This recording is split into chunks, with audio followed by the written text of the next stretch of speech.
This week on Security Weekly, we welcome back Ferruh Mavituna from NetSparker to talk about web application security.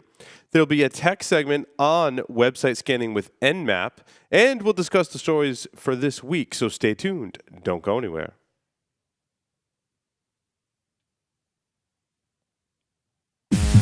Broadcasting live from G-Unit Studios in Rhode Island, it's the show where exploits run wild, packets aren't the only things getting sniffed, and the cocktails flow steady. It's Paul's Security Weekly.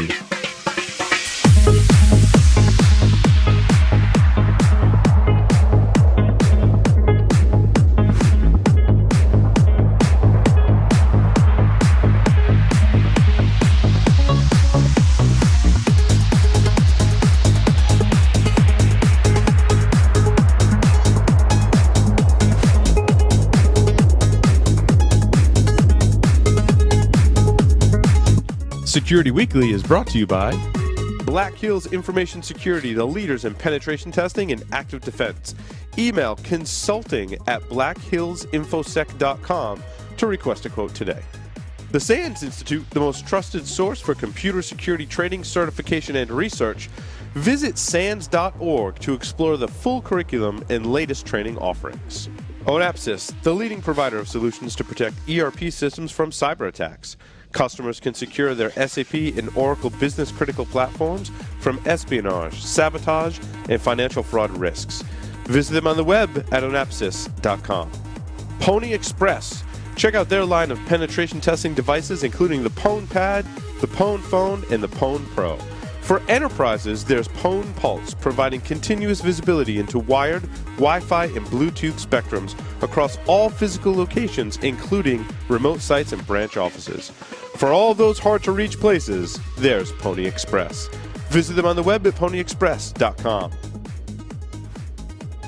Welcome, everyone, to Security Weekly. This is episode 456, and this is March 24th, 2016. I'm flying solo here in the studio, which you can see we can't sit still in the studio. We have to constantly move sets around, which it looks fabulous, by the way. So, want to welcome our special guest on the line via Skype, Mr. Jack Daniels here with us. Welcome, Jack. Where? What? Hello?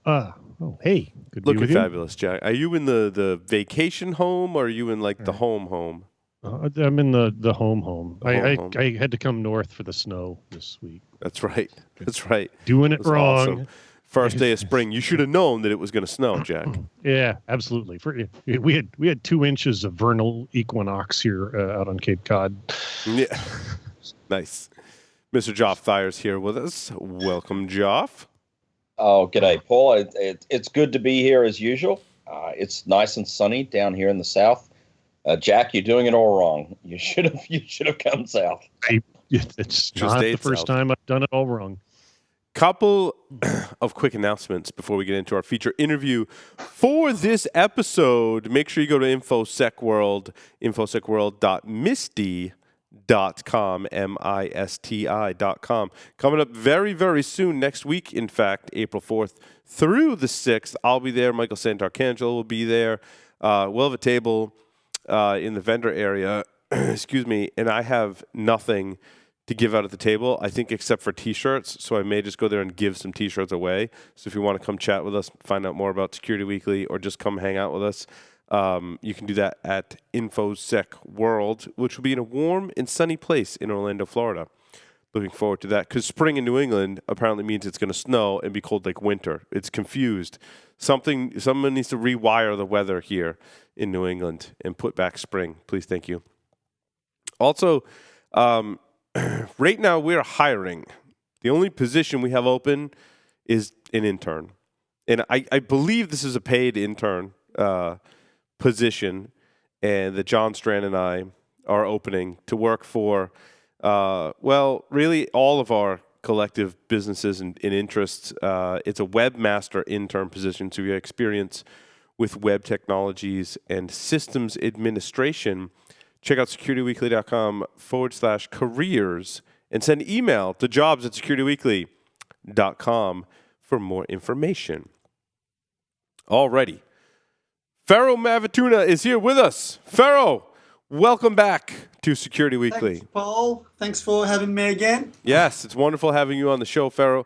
So, what's been going on, first of all, in the world of NetSparker since the last time you've been on the show? What are some of the new features that you've added to the product line? Right. Since last time we talked, we mostly focused on, what we do is generally automating more and more.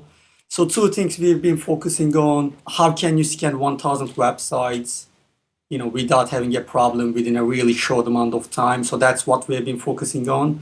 And part of this problem is, you have the problems of how can you, if you have 1,000 web applications to secure, the problem becomes you need to configure 1,000 web application. And that's a challenging task. You need to, authenticate them. You need to config them. If they have URL rewrites, you need to configure those stuff so your scans will be good. So that's what we've been focusing on. We have been focusing on how to automate those. So you can just scan them and we will authenticate just by having the username and password. If you have URL rewrite, now NetSparker figures out your URL rewrite rules automatically, so you don't have to configure them. So that's the kind of stuff we have been working on. So, Ferruh, excuse me, how do you balance speed versus intrusiveness versus thoroughness when you talk about scanning 1,000 websites? I mean, obviously, if you scan 1,000 websites, I would think one of the first things on the chopping block is anything that's even remotely close to a timing attack. But then you're not scanning those websites for timing attacks, so you're not being as thorough. So how do you balance that? Right. When it comes to performance, since we do this on the cloud, it's scalable. So, for example, when you scan 1,000 websites, we scan every single one of them at the very same time. Mm-hmm. Okay. So with the advantage of cloud, obviously. When it comes to how to become thorough, it's a whole different discussion, right? So, as you said, your scan can take a month, one of the scans, because you try to cover everything. And that's not possible. You mentioned timing attack. There are other problems such as state issues. Mm-hmm. Your application can be in different states in every part of the scan. So in theory, to be thorough, you have to scan every single state. But how can you even know, what state is what? And even if you have the source code, unless you're going through every single line by line, as a person, as someone, as a security expert, Right. you wouldn't do that automatically. So the way we approach the things, we overlook certain bits like timing attacks. We overlook bits like state issues. So you run the scan, and yes, if your application got 5 different states, and if they are completely randomly affected by requests, then you will miss some. And that's just how it works. There are ways that you can configure further, but in practice, many users don't. So if you know what you're doing, you can say, okay, do this, do that, don't do that, don't touch this, or send this particular request to here. So what we try to do, we think about, okay, what we can automate effectively and ignore the stuff that's not worth automating.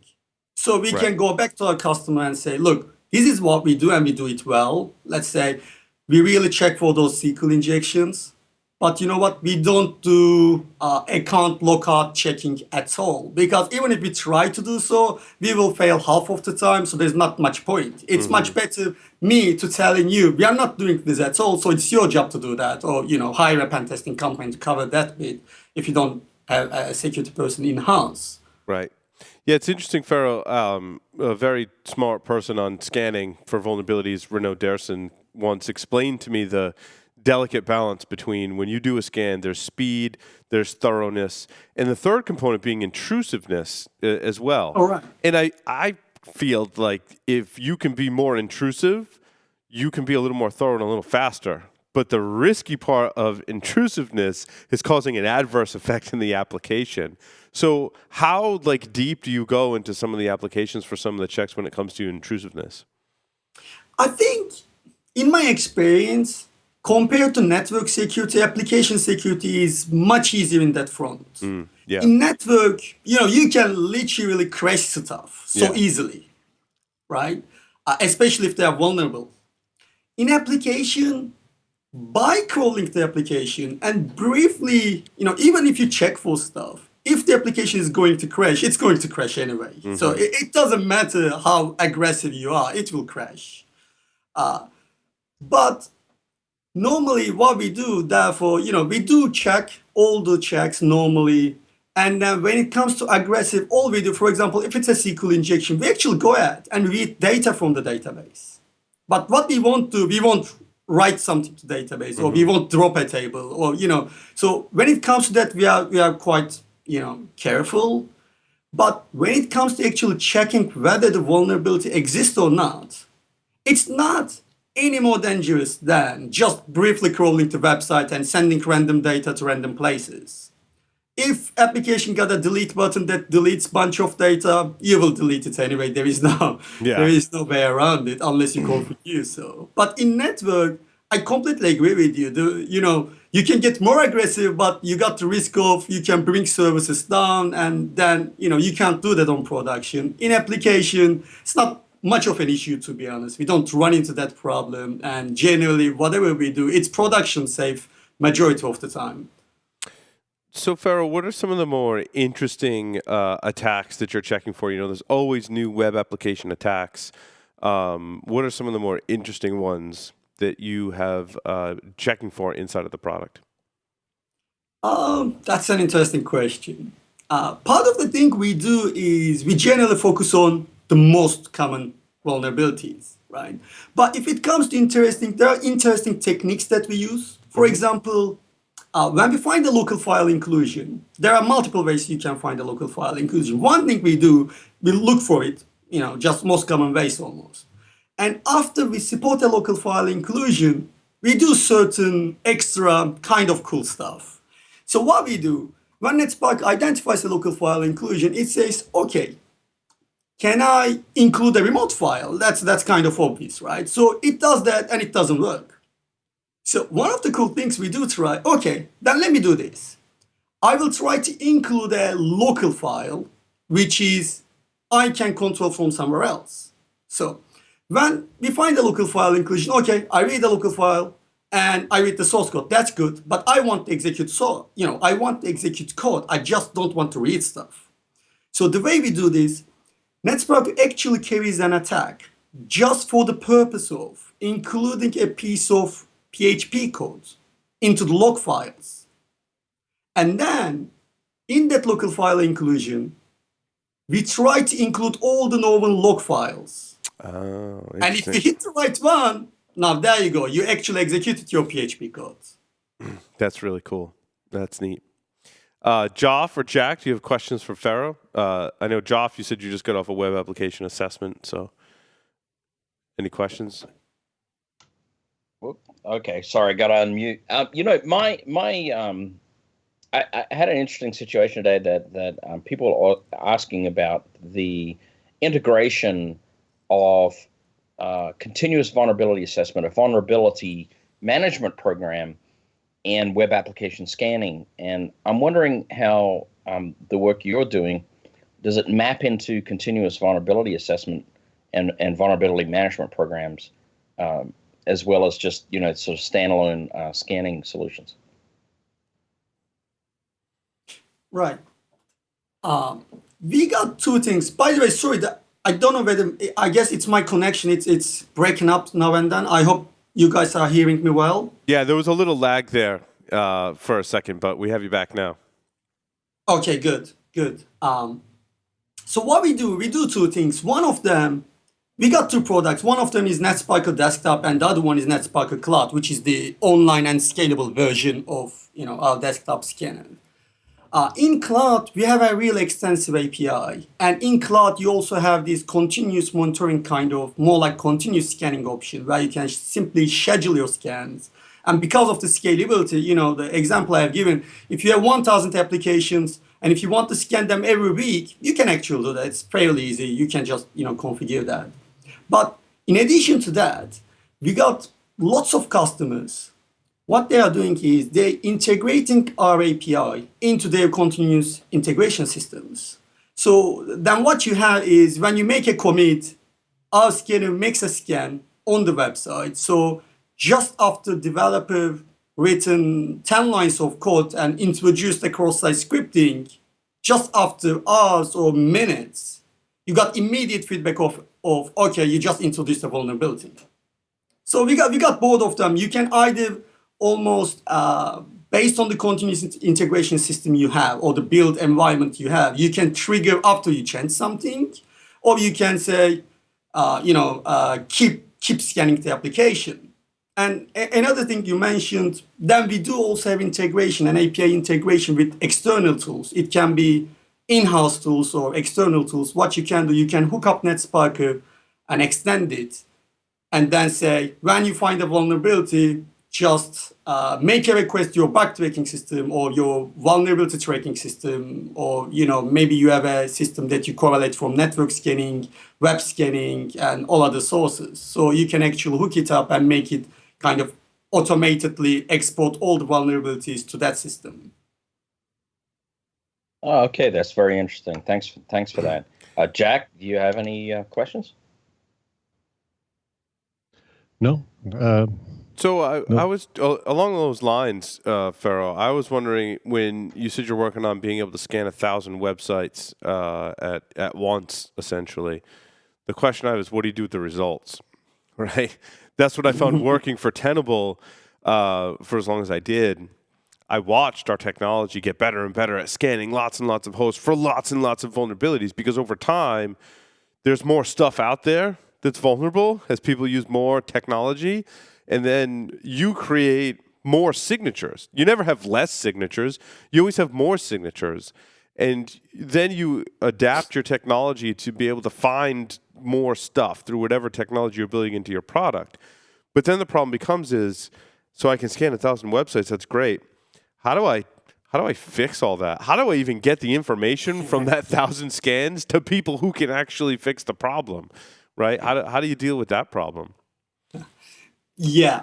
The first aspect of it is obviously, getting everything together, but that's easy. You can have 1,000 scans and get the results in one screen, and that's easy. The real problem, as you said, is starting after that. We got one solution that pretty much no one else has. What we do, when NetSparker finds a vulnerability, it doesn't just tell you it doesn't just tell you I found a SQL injection. No. What it does, it tells you I found a SQL injection and here is the data from your database. So when it finds this local file inclusion, it doesn't just tell you that. It tells you that I found a local file inclusion and here is your source code. And here is the code I executed. I just executed when I on your server. So it all depends on the vulnerability. But if the vulnerability has an impact, like SQL injection, local file inclusion, remote file inclusion, cross-site scripting, these vulnerabilities all got direct impacts. If an attacker finds one of them, they can just go ahead and do bad stuff. So when NetSparker finds this kind of vulnerabilities, it knows how to exploit them. It's obviously tricky, I gave you an example, like after it finds a local file inclusion, it does all these different tricks. It's similar. When it finds a SQL injection, it first figures out, okay, what is this? Is it MySQL? Is it SQL Server or whatever? Or Oracle? And then it says, okay, what kind of bypass I need to do? Do I need to start with a single quote, double quote, or bypass this blacklist, whatever? And then it says, okay, now I know how to exploit. I can extract data. So it extracts pieces of data. And right ahead, when you receive your report, you got that data in the report. So you don't think, is it false positive? You don't think that because you already got the data, it's done. So that's the good bit. And how this is relevant to your question is, so when you receive thousands of vulnerabilities, one of the biggest problems is, are these real? I've got, I don't know, maybe 5,000 vulnerabilities. How many of them are real vulnerabilities? How many of them are false positive? That's a huge challenge, because that means if you have 2,000 vulnerabilities and in 1,000 application, let's not kid ourselves, you will have at least 5,000 vulnerabilities. So if you have 5,000 vulnerabilities, you have to go through every single one of them, one by one, and try to reproduce. That only purpose of your reproducing is to prove the vulnerability exists. But NetSpark already proved that. And because as an attacker, or as a tester, what you do, take the report, double check the SQL injection. The way to double check it, you reproduce the vulnerability, you exploit it, and it's already been done for you. So when it's reported, you got the vulnerability, it says it's confirmed because it's being exploited. And to prove it to you, in case you don't believe the product, to prove it to you, it gives you a piece of data. It says, look, I've exploited your SQL server, and here's the data from your database. And you know what? That was good. But I also checked the permissions of the user through the exploitation. And I also noticed you are using, SA user. So that's bad practice as well. Here is another vulnerability. So it's like post-exploitation vulnerability checking. We even check the database server against the known issues and report them as well. So you got these really detailed and proven report in front of you. So when you receive the report of 5,000 vulnerabilities or whatever, what you do is, okay, I'm just gonna all the confirmed issues, I'm just gonna pass them to developers, which is whole another issue, obviously. Whether how many developers you need and all that kind of stuff. I'm not gonna get into. Because that's a huge challenge from the organization point of view. Do you find, Ferruh, that people are using your API and integrating it into a ticketing system for their developers? I know you have your own ticketing system inside the product, in the cloud product, but are there integrations with ticketing systems like Atlassian's Jira, for example, that you can create so that tickets get automatically created for your development teams? Yes, that's very common. That's something we do support. We do support stuff like Jira out of the box, GitHub out of the box, and a couple of Fogbugs out of the box, again, a couple of other ticketing systems. And if you have something custom, you can actually extend it to it. Even if you have custom or even if you have another product that's not supported by default, we can extend it for you, or you can write your own custom scripting to hook it up with another custom tool. And it's quite common for the customers because that's effectively how it works. As you said, you need to assign it to someone and someone needs to be responsible for that. Yeah, I mean, you could configure it two ways so that, like, if it were my organization, we'd run the scan. Tickets would get opened in Jira, for example. A developer would go see that and then go fix the code, come back, and then close that Jira ticket and say, yup, I fixed it. That would trigger NetSparker. Hey, this has been fixed, which can trigger a rescan of just that one vulnerability, and then either reopen the ticket and say, nope, you didn't really fix it. Exactly. That's the best way to do. Right now, we don't support it with Jira, that kind of integration. If you want that flow, which is great, and you should aim for, and that's only integrated right now in our tracking system. But that's definitely part of our plan. How can we sync tracking with an external tool? As you said, the tricky bit is not sending. We always do that, but tricky bit is actually syncing after watching those products. And when Jira ticket is resolved, we should go back and start retesting, which something we can do internally, but not with a third-party tool right now. That's something we are working on. Awesome.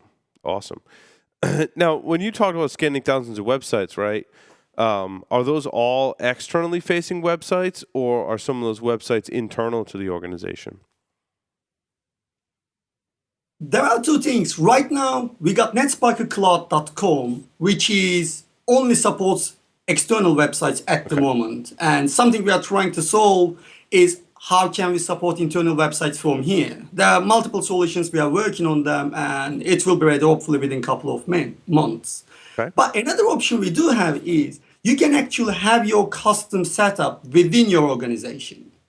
So we got lots of customers who is managing 1,000 websites, 500 websites, and they don't want to keep their data outside of the organization, either due to legal reasons or just company policy. So in those cases, you can actually have it internally, and when you have it internally, obviously you can scan both public-facing applications as well as the internal applications without any problems. Awesome.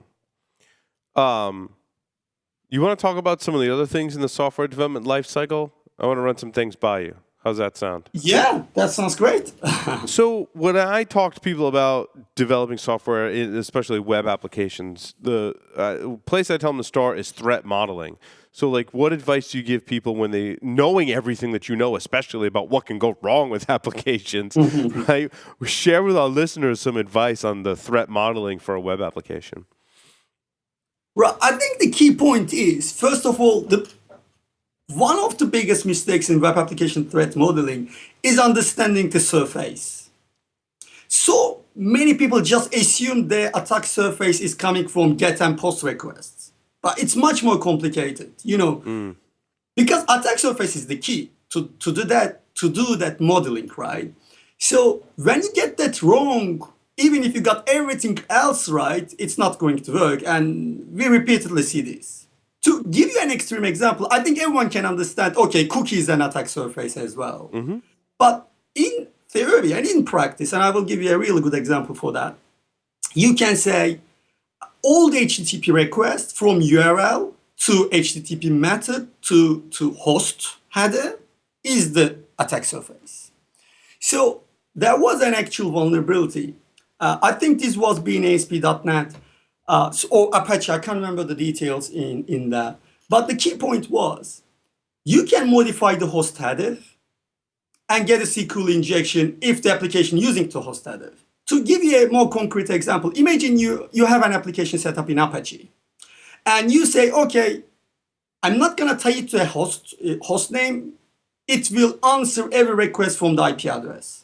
But your website name can be, anything, blah, blah.com. So normally people visiting your website from blah, blah.com, and your developer writing code that links to certain place, and he develops this code quite flexible, quite extensible. He says, okay, host name plus blah, blah. He's doing the logging, and he assumes the host name is actually a trusted piece of data. But if you're attacking this website, you can say, okay, connect this website through the IP address, and then do SQL injection on host name. And you can go even more other extreme levels. But the point being, all of the HTTP request is your attack surface. And it's not even that. Then you got the other problems like, because web application is slightly different. Many web applications require storing data by design, unlike protecting a system. If you are protecting a system, what you're thinking, not what is already being inside or stored. What you are thinking, nothing should get inside. Right. And there's a huge difference. Application by design should accept stuff, should store data. And what happens is, you accept data and data can be tainted. You cannot fix it while inserting into your database, because that's the wrong place to fix the data. If you do that, then when you are outputting the data, you can be outputting to different contexts, let's say SQL Server or HTML or JavaScript within the HTML, which all requires different kind of escape, different kind of encoding. Garbage in, garbage out. Right. If you encode in the first place, you got it wrong. So you cannot encode in the first place. You cannot fix the data in the first place. You have to do it while you are using it. And that makes all threat modeling quite tough. And understanding where the attack surface starts and ends. So, Ferruh, the next phase that I move to is static analysis, right? Looking at your source code and determining where vulnerabilities might lie, right? So I look at threat analysis, like before I write the software, I want to see threat modeling, what's going to go wrong. Then as I'm writing the code, I want to do some analysis to see where vulnerabilities are. What are some of your tips for people who want to do static analysis against web applications? Well, I'm no expert on static analysis, but I can, give my short piece. I think there are good bits and bad bits about static analysis, just like dynamic. So one piece of advice is, in static analysis, one of the shortcomings is static analysis assumes certain filtering is good. So to give you an example, again, I think it's best to explain. You have a source code, and static analysis says you need to filter this. You need to encode this data. Then you write a function to encode that piece of data. Okay. So then you tell your static analysis tool, you know what? I've written that function, and this function fixes that problem. The problem is here. Static analysis will not check whether that function is actually doing encoding properly or not. It's not static analysis job. It will just assume because you said so. And that's one of the things I've seen people burned by, because if a real tester comes in And then he says, your encoding is flawed. You forgot this, or you used it in the wrong context. And again, that's something static analysis cannot help you well. But having said that, other problem is, again, what to fix, what not to fix, because you got so much noise. But obviously, the good bit is it definitely helps. It's one of the pieces that you should have in your secure development lifecycle, because it will able to catch a spatial configuration stuff much better than many other solutions. And you can just easily spot them. One good advantage is also generally quicker. It's quicker than many other solutions because you are in the source code level. You can just go ahead and scan it and get the results. Now, when we talk about dynamic analysis, which is obviously what your product does, I recommend that to be as close of a function to your QA or quality assurance testing phase of code. Do you see customers adopting NetSparker technologies to use in their QA department? So it's not so much like, well, security is the security group's problem, right? Like security is everyone's problem, but I hone that down a little more and say testing for security is QA's problem. And so do you agree with that? And how do you see people integrating that into their SDLC? We see a lot. We see a lot of QA using it. We see a lot of developers using it. But the problem is, that's something we are trying to solve in NetSparker Cloud. When we talk with for example, in an organization, what you end up with, bigger organizations, there are 4 security people, 500 web applications, and tons of developers. Yep, and I see that maybe all the tons time. of QA as well. Yep, I see that all the time. Right. And that's where the problem starts. So you got limited amount of security people with limited amount of time. And then you have to deal with developers. And developers don't know security, and you cannot expect them to be, because unfortunately security in today's web application world is insanely complex. Yep. If and you know, it's a mindset thing too. Developers aren't thinking necessarily about writing secure code. They want to write functional code and get it out by their deadline. Correct. That's the key. And another thing, when you start, even from the school, first thing you learn pretty much in programming, or one of the first things you learn, you write your code extensively, as flexible as possible almost. And what you end up with is almost the opposite of what we want in security. You don't want flexible code in security. You don't want people to give a page parameter and load that parameter, because that's how you get local file inclusion. Yeah, it's interesting you say that, Ferruh. I never thought of it that way. Like when you first start writing any language, the first thing they say, have you write, one of the first things after Hello World is, okay, well, now write a program that says, hey, enter your favorite color. And you're just taking whatever the user enters, and that's your color. And you're right, you kind of lose points that if you put like a dash or a period in there, if it didn't accept it, like my professor would probably be like, it's not flexible enough code. You need to let the user enter whatever they want, right? Right. Yeah. I mean, funny. You even see, for example, we used to see a lot. I don't know how common it's nowadays. I don't think it's that common. In Java, we used to see lots of developers actually loading classes over URLs. And that's just flat out insane. But from the developer point of view, it's super flexible. You can just extend your application so easily. Exactly. No, it's a good example. So then the final thing that I like to recommend to folks is RASP technology, right? Runtime, what is it called? Runtime Application Self-Protection. It gets a big fancy algorithm. I actually like the technologies in the space. I think that they're great.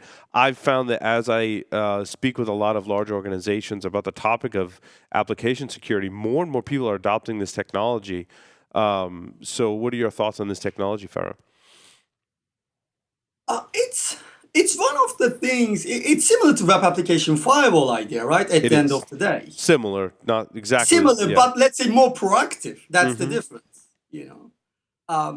I think it's quite tricky. It's one of the problems with those technologies. You still got the false positive problem, because as a business, the last thing you want to do, your legitimate customer not able to access your website. So that's mission critical. As a security person, you cannot justify the fact people cannot use your application because your security tool giving false positives. And that's part of the problem. So you need to be careful.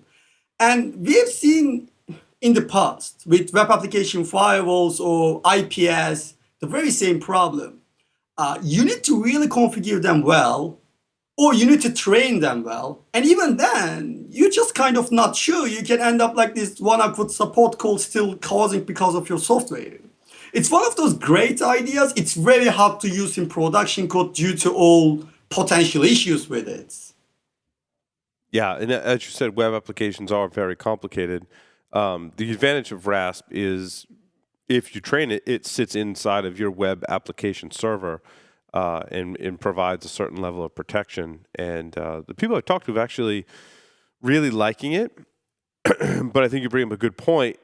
Anything that has the potential to block attacks, and as you said with an IPS or a WAF, you can configure it to just log or log and block. That can cause problems in production. So I recommend all of those technologies to people trying to secure software because at the end of the day, web applications, for example, are software that's written by humans, and there's a lot of moving parts, right? So you've got the human component, and then, as you know, Ferruh, better than most, there's just so much complexity to applications, and they're changing so often. Like you give the Java example, your code can change so often. The technology has changed so often that securing it, I mean, I believe you have to have all of those different steps. And, of course, I like the software from NetSparker to do the dynamic analysis, and I would never replace that step, right? Don't get worried, Ferruh. Like I'd never replace that step with any of these other steps because I think you need all of these different components to secure all of your applications. And it's interesting you say that. You talk to organizations, right? It's a security team of 4 or 5 people. There's 2,000 developers and 500 applications, and I see that time and time again. Right. And I think, just to clarify, you are definitely right. I mean, I am pointing out a couple of flaws in couple of things. Dynamic scanning is non-flawless either. They got so many known issues with dynamic scanning as well. After all, you don't see the source code. It's all a different game. The key point is you need, as you said, you need all these different pieces and you need to employ them well. And at the end of the day, it's defense in depth. You will miss one vulnerability in here, will Right. catch the other one there. Another one will be caught by training your developers, and the other one That's a will good be point. caught by the pen testing team who comes at the last moment and spots that one logical vulnerability that all the automated tools have missed. And your web application firewall couldn't stop. Mm-hmm. Yep. It's an interesting world that we live in today. Any other questions for Ferruh? If not, I'm going to ask you the next 5 questions. Ferruh, I don't know if you remember in the last one of the the same questions. Yeah, no, I've got different ones now, and I didn't queue them All up. right, It's okay. going to take me a second to find them. So we asked you the original 5 questions, which I'm sure you remember very, very vividly, right?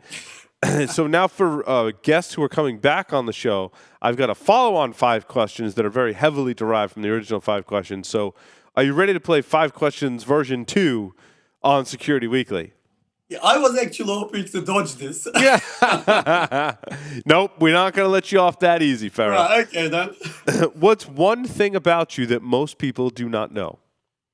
Oh, that's kind of easy. I cannot actually pronounce my name correctly. I love that answer. That's great. That's awesome. That's awesome.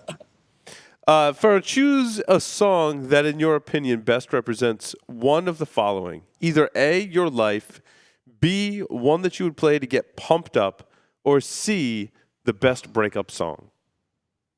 Right. Yeah, I'm not much of a song guy, so let me think.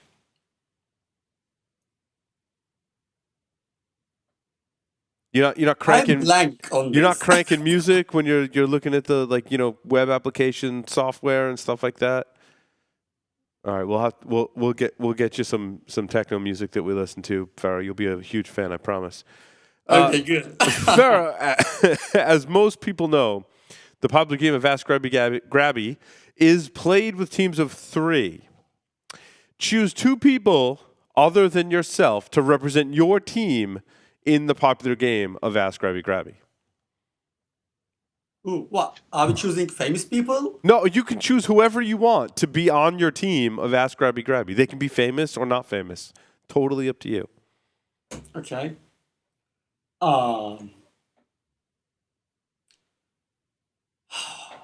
You're asking me really hard questions now. You know, whoever you think would excel at the game of Ask Grabby Grabby. Yeah, that's the problem. I don't know many people. Experienced on Who that. plays this game anyway? You don't have any friends with big hands? Oh yeah, I will pick you. It looks like you got some experience on that. So, I am a world champion. I am. am a world champion Ask Grabby Grabby player. Yes, I am. It's a good choice. Right. You'll note Okay, so I need Goff one and are more? You need rarely one in more. studio anymore. Okay. I will go with Jack actually, since he is here. There you go. He will make- It's good, Jack. I think that might have been the first time you've gotten picked. So we all get to be on the same team. It's awesome. If you could have dinner with one person other than those that you chose to be your parents on a previous show, who would it be and why? Alive or dead, fiction or nonfiction? Who would you like to have dinner with, break bread with, share wine, the whole thing? Right. Let me think.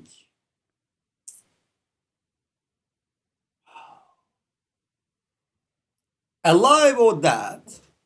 Yep, fiction or nonfiction. Oh, fiction or non-fiction? Oh, that's interesting.